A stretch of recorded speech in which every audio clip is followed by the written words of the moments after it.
Hello and welcome back to Mystery Shots.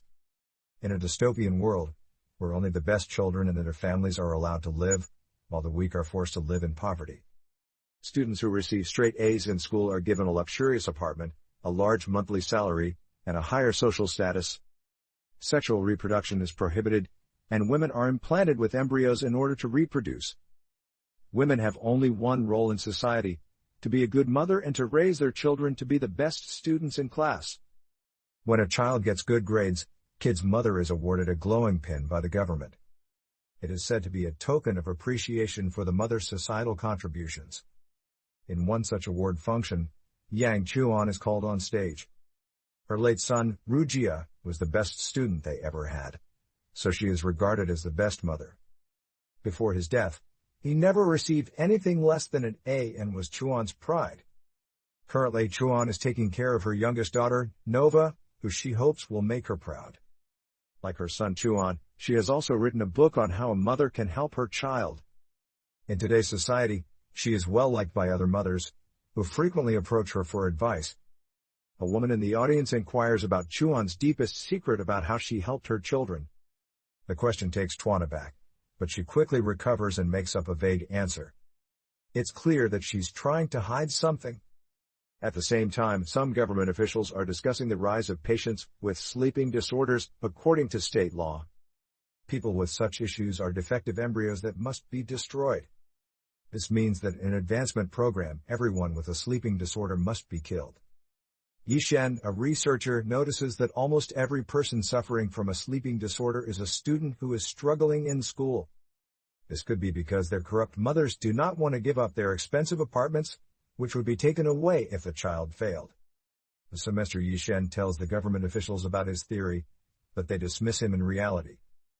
They also want to get rid of the underprivileged students who will be of no use to the country.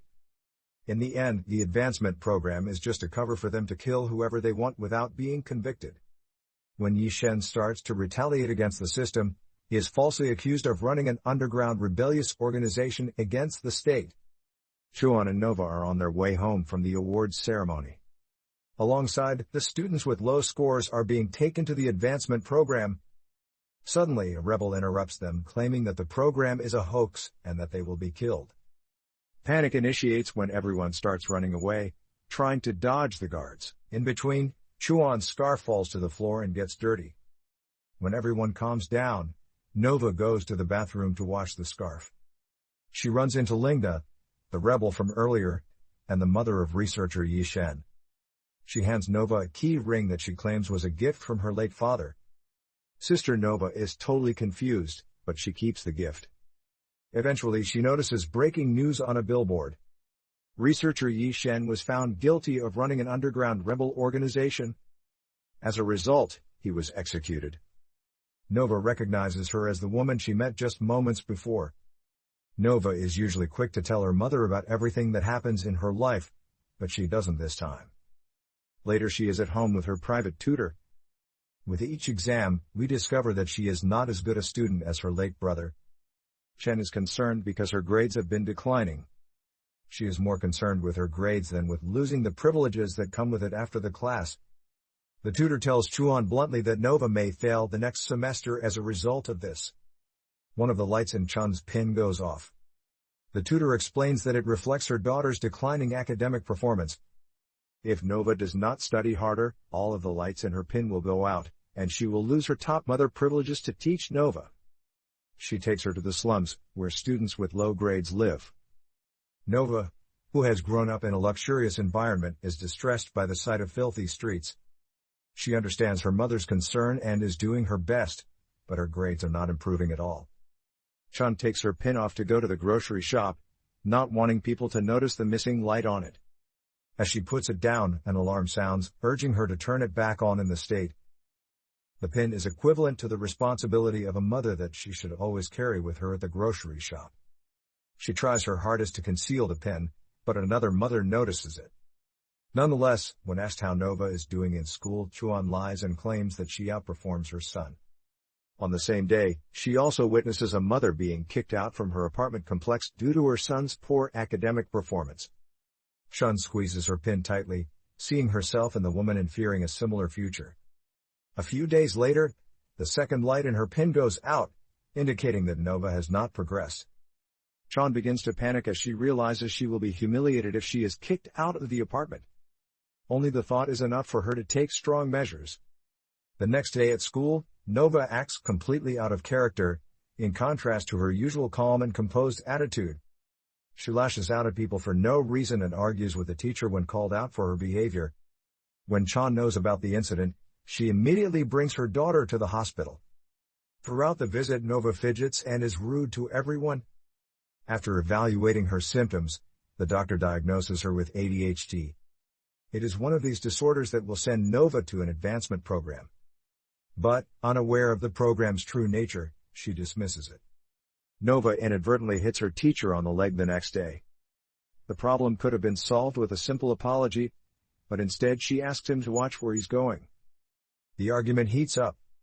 When the teacher holds her arm, urging her to apologize, Nova panics and runs to the edge of the building, threatening to jump off it. Fortunately for her, a classmate named Chi Jung intervenes in time to stop her. Chuan brings Nova home and serves her dinner, unaware to what she did earlier. Then it's revealed that Chuan asked her daughter to play the part. That way she secretly knows what happens in the advancement camps and wants to get rid of Nova by sending her to them. As a result, if she is diagnosed with a higher level of ADHD, she will be considered a faulty embryo and Chan will be able to continue living in luxury because Nova's failure will not be her fault. On Nova's birthday, Chan is aware that her classmates will lavish her with gifts to make Nova ADHD believable for everyone. Chan asks Nova that all of the gifts be destroyed.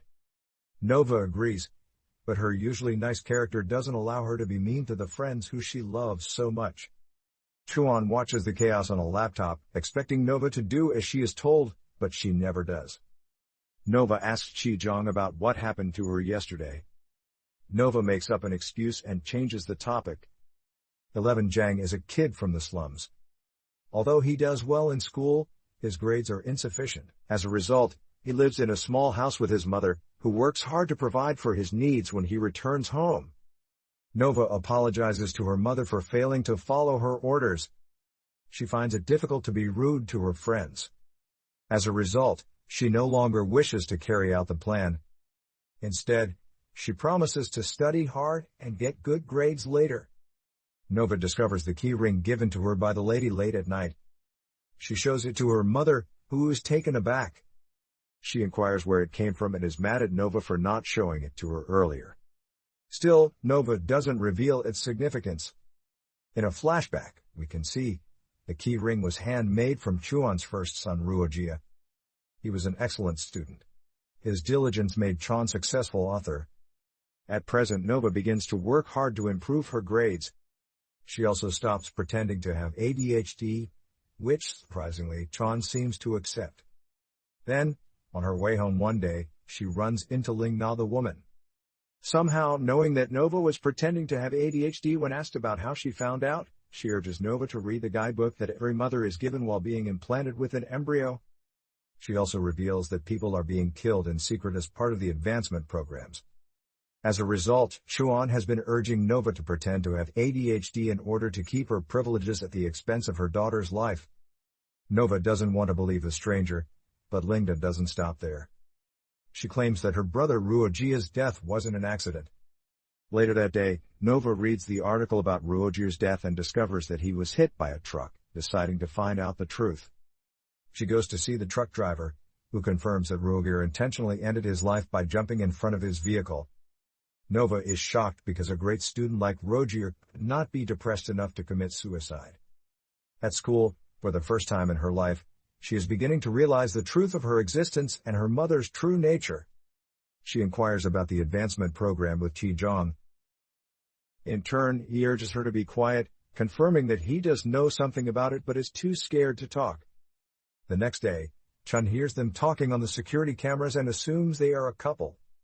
She reluctantly goes to the slums to meet Zai Jiang and asks him to leave her daughter alone. Nova reads the official mother's guide and confirms that she is about to be sent to the advancement program. Not wasting much time, she escapes her home and goes to Chi Jong's house. His mother leads her to a secret tunnel that leads to a camp of advancement program survivors. Several people who are considered rejects by society live there in peace.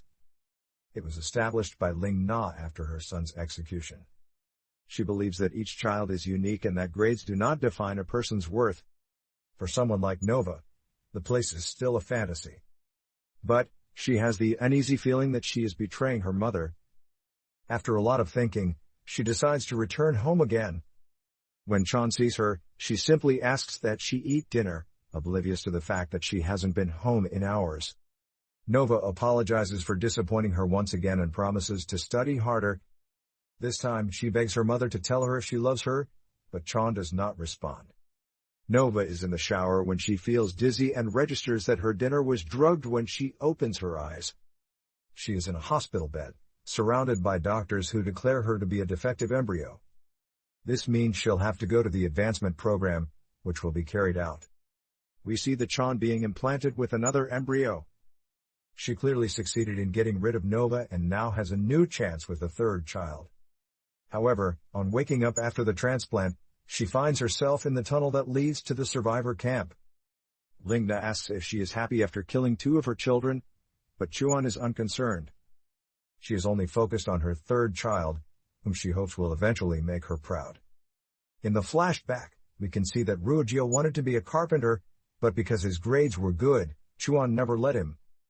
The pressure of being the perfect student was too much for him, and he died as a result. In the present, Chuan informs the police about the survivors' camp. All of the students are arrested and killed. In an interview to promote her new book, Chuan is asked about her secret to growing an excellent child. She claims that if you really want something to happen, there is always a way. Sadly, the bad women triumphs at the end. Like and comment your thoughts about this mystery shot. And don't forget to subscribe Mystery Shots for more such content.